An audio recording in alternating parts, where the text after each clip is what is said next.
গাজীপুরে নিহত কাসিমের হত্যার বিচার দাবিতে এই মুহূর্তে গায়েবানা নামাজ জানাজার নামাজ শেষে শিক্ষার্থীরা শহীদ মিনার থেকে একটি বিক্ষোভ মিছিল বের করছে।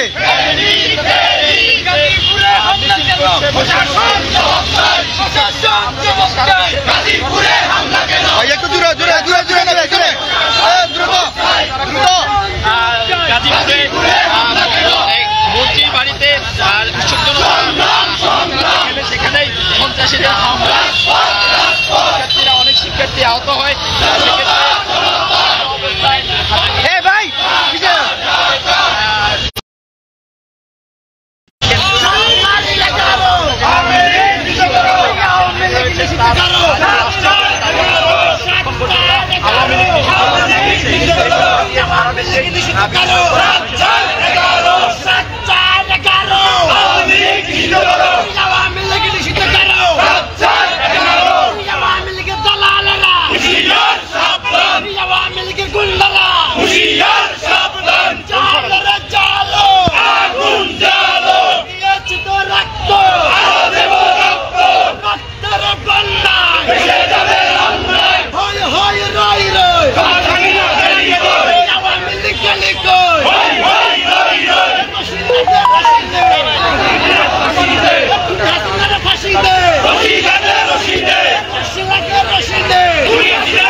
করো।